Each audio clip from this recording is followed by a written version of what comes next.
Welcome to hbrv Lifestyle, the podcast. I am the host, the Honey Badger, here to give it to you straight and transparent about the RV business, as well as other things. Happy 4th of July weekend. Happy Independence Day.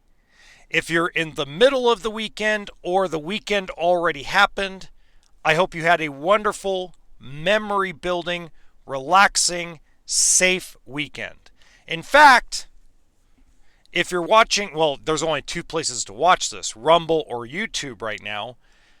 Go in the comments section and let me know how your family spent this holiday weekend. I'd love to hear from you. I'm doing this episode out of the car because I was traveling. You're going to see me travel a lot lately. There's some things I want to accomplish, and I'll get into that later on in this episode. But the first thing we really need to talk about is Grand Design RV may have made a mistake. And it's not what you're thinking.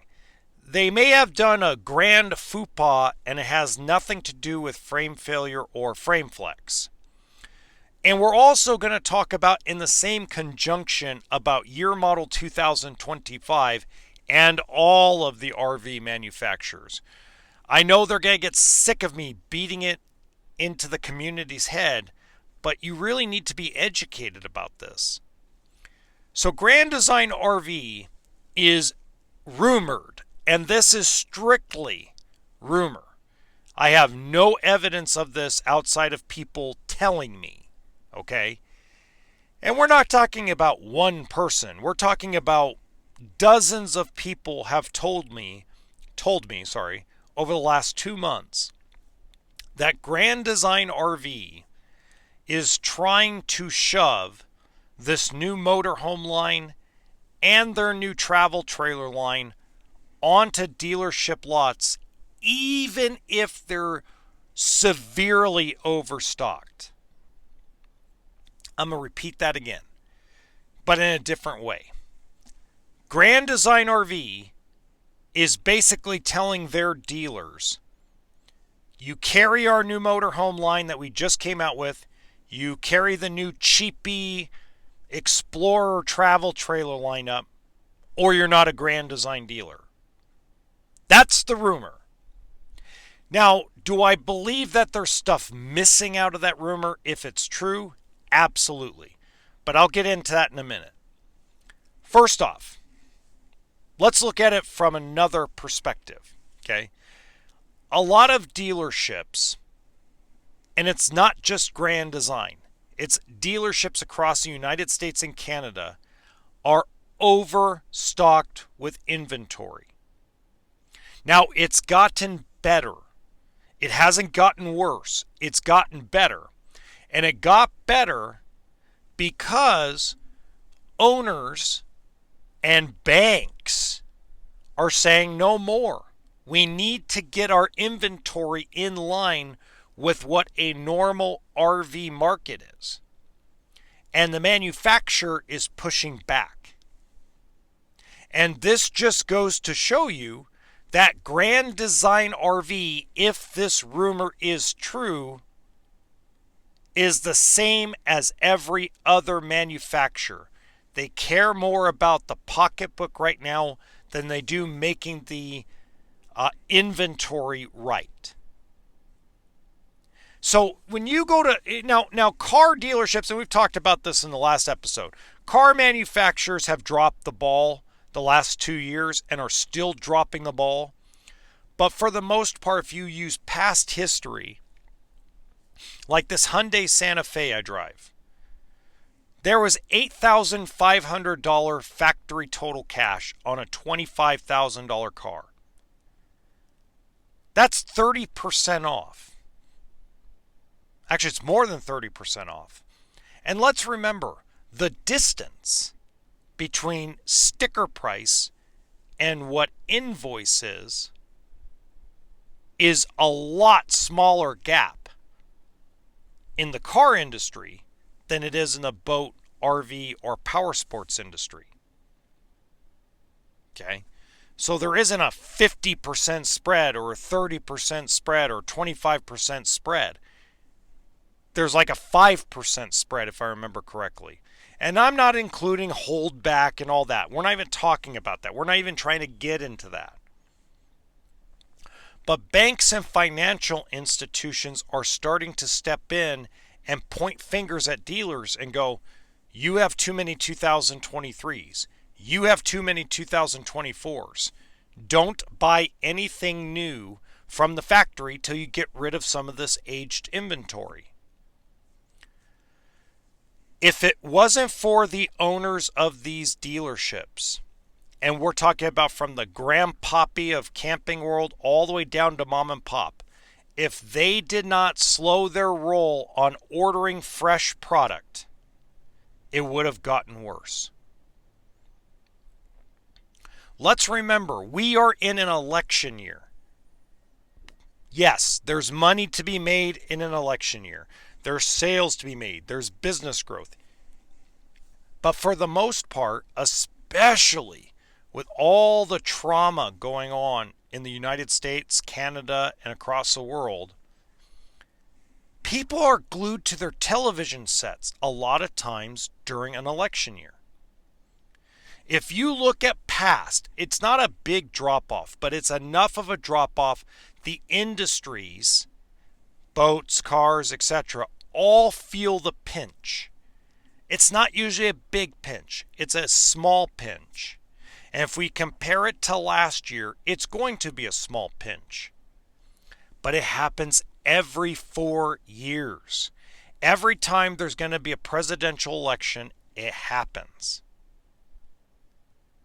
Because, let's face facts. Fox News, CNN, MSNBC, ABC, all these television networks are amazing at making you think that the President of the United States of America is going to make such a dramatic impact on your life that you won't be able to do anything for 4 to 8 years because someone else got elected.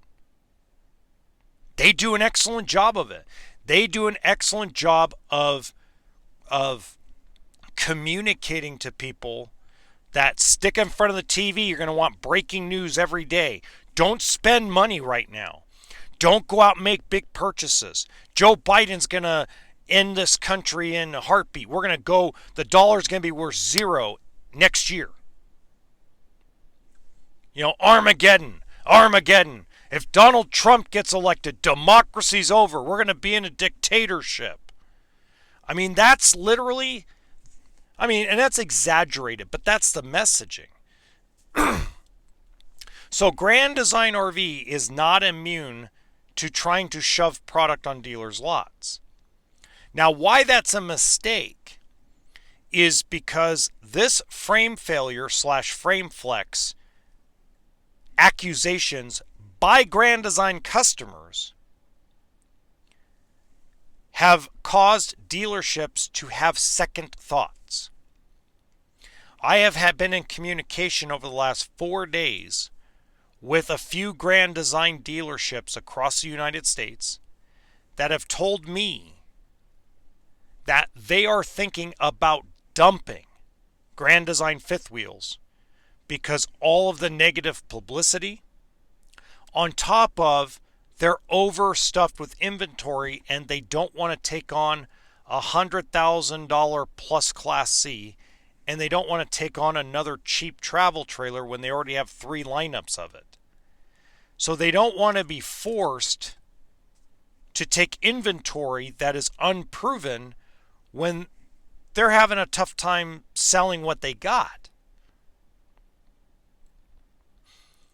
Now, I will say for you folks that own a Grand Design that are looking to trade or sell yours, the market has loosened up a little bit.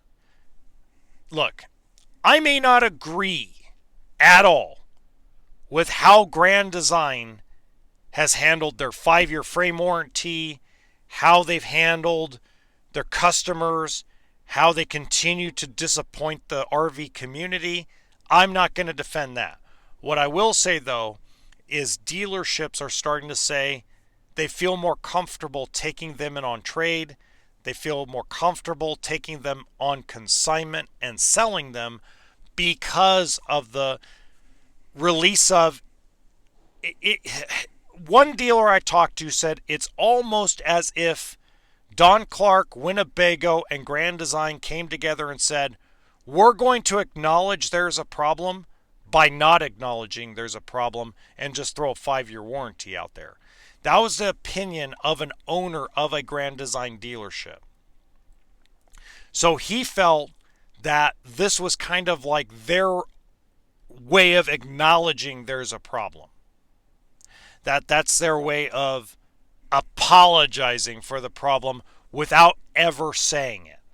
Okay? Whether that's right or not, you guys, that I'll leave that all up to you. I'm not going to sit here and do that. But you guys can. Well, it doesn't bother me at all. Sorry about the by the way.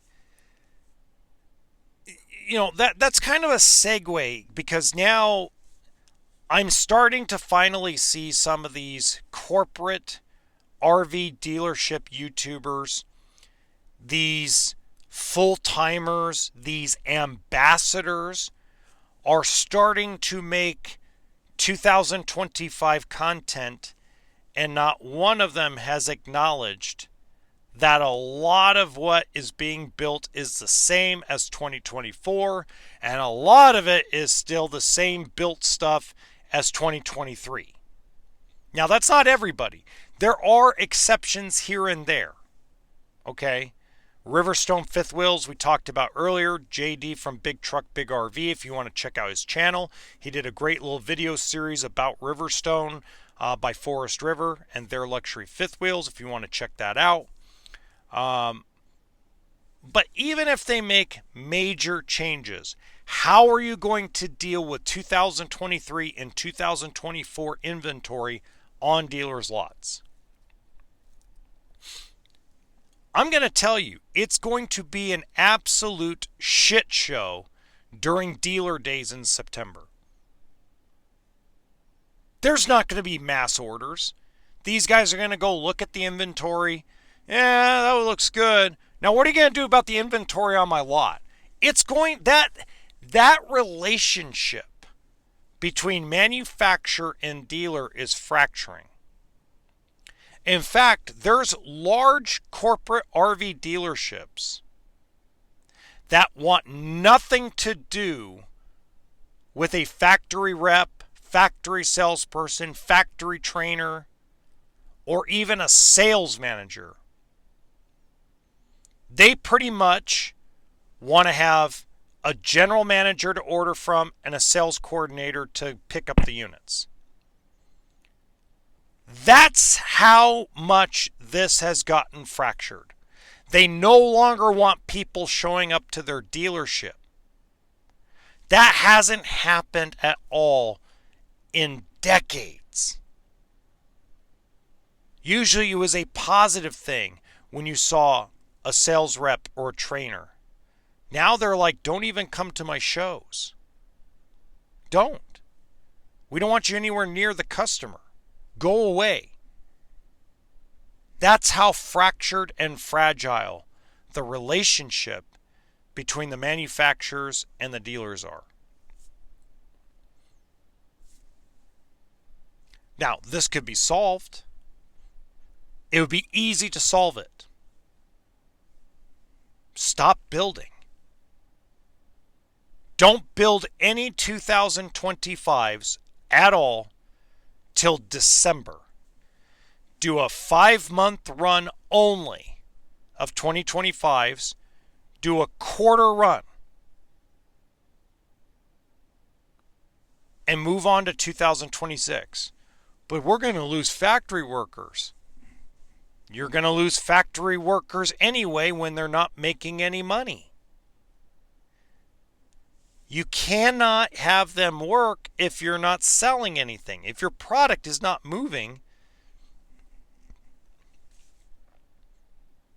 So this is where, like, some of the mentality of upper executives in the RV manufacturing industry, and even the vendors, even the executives at Lippert and Dometic and all these places, they haven't woken up to reality yet.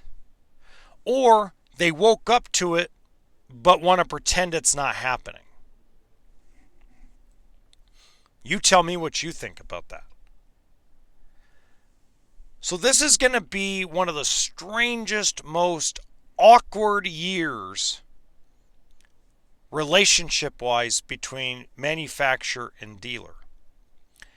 And I think this is the year, no matter how much propaganda that is thrown out there by corporate RV dealership YouTubers, by factory ambassadors, by endless RVers, full-time RVers, whatever you want to call that group of people, all of that propaganda may not work this time around.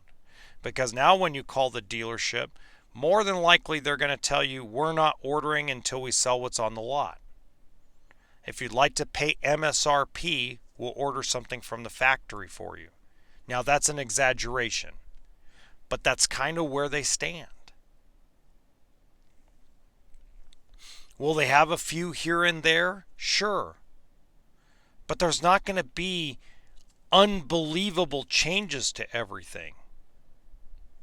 It's a fact of life. The RV industry runs on 6 major floor plans, and there's only so many ways to configure them. They run on a minimal scrap, meaning a lot of them use the same size cabinets from the same vendors, from the same executive group of people. They use the same piping, same electrical. Grand Design and Brinkley are nothing special compared to the rest of the industry. They use the same components, pretty much the same companies that build the cabinetry. It's nothing that special. It's all in the eye of the beholder. It's all perception. There are people that have contacted me that said they think Brinkley is a piece of shit. And I've had people contact me that think it's better built than any house they've ever lived in. So it's all perception and marketing. It's a wobbly box. No matter how you look at it, if you go by a Brinkley or a Chaparral by Coachman, it doesn't matter. You need a toolkit and a sense of humor. That's kind of how the world works. It's an earthquake on wheels. I know you're sick of hearing me say that, but they rolled down the road in an earthquake. Some do a better job of minimizing the earthquake, some don't. It's a recreational vehicle. It's not a car. It's not low to the ground.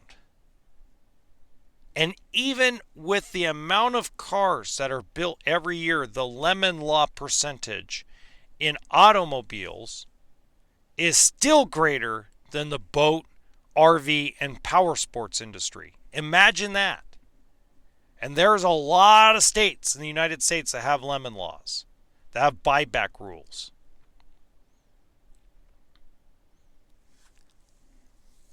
So just something to kind of mentally picture yourself in, right? So there's been some questions about what's going on with me, really. And I answered a few of them, but I'm going to go one step further today. So I'm not going to include names or dates or anything else. But the reason why I'm traveling is because now I'm independent. Now an RV executive or an RV, someone at the RV executive level of the industry can't call a boss of mine and say anything. Okay. So I'm an independent journalist now. That's pretty much what I am. And I'm going to try to start a marketing company. I already kind of started it. And I'm looking for clients in the RV industry. If you want me to help you teach your people how to market and how to sell product, I'm more than happy to come out to a dealership anywhere. You fly me out, pay my company some money. We'll make your people stronger. So that's going to be the business that I'm going to be in, right? I already have a couple of clients already that I'm already starting to do videos for. But the reality is that if I did not do what I did and leave my job, then I would have felt like my integrity would not be there. I would be just as bad as some of these other folks. So I want to keep at least part of my integrity. I don't have it all. I'm not perfect, nowhere near it. But I want to try to keep at least a portion of it. My health was not getting any good. My health was getting bad. Mental and physical health. Now I feel a whole lot better now that I've had 3 days, 4 days away from the store. And I have nothing but love and respect for my former employer. I love the man. He's a good guy. But I got to, right now I got to distance myself. There's so much to talk about. There's so many things that the community needs to know. And if you're an RV manufacturer listening to this, especially the one that called my boss, I don't know who called him, but whoever called my former employer, you're more than happy to reach out to me. In fact, I'm going to go into that in a minute, but where was I going with that? I lost my train of thought. My train derailed. Getting back to the subject. But anyway, there's a lot of you that reached out to me and said you were not going to buy anything until you started listening to my podcast and watching my regular YouTube channel. Hundreds of you. So that's hundreds of RVs that have sold because I talk about this transparency stuff on the podcast. And I talk about this transparency stuff on the regular YouTube channel. So obviously, what does that tell you? That tells you that the community, the consumers, the customers, the buyers, the sellers, they want transparency of the process. They don't want to be told a bunch of bullshit. They don't want, I've never seen this happen before. Oh my God, it's a twist on an old floor plan. They don't want to hear that unless it's true. There's actually two specific corporate RV dealership YouTubers that 3 years in a row, same coach, same floor plan, and they said the same thing. Oh my God, I've never seen anything like it before. Same damn thing. Same brand, same manufacturer, same model, same everything. And they want to tell everybody they've never seen it before. People don't want to hear that. I understand retention. I understand how YouTube works, how TikTok works. I understand that the longer you watch the video, the more YouTube and TikTok will push out the content. I understand that. So you have to hook the people. Hook! Let's hook them. Here we go. We're going to hook you. We got you. We told you we've never seen it before. We've been doing it 10 years. We've never seen it before, even though they will it every year. But they change the color a little bit once in a while. I mean, that's kind of what they do. They're like a trout. It's like throwing chartreuse power bait out in the middle of a lake. Yep, one fish catches it, but the rest of them are staring like, hey man, we've seen that like 5 days in a row. What the hell? By the way, whoever called my former employer, I'm reaching out to you through this episode because obviously you're a fan of the podcast, or at least a listener of the podcast. You are welcome to call me anytime you want. I have had a lot of off-the-record conversations with executives within the RV industry. Wholesale, vendor, banking, dealership.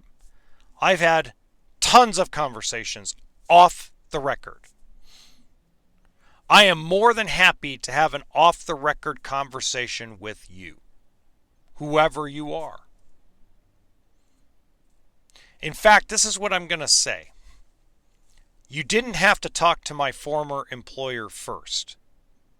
You could have called me first, and we could have hashed it out, human to human.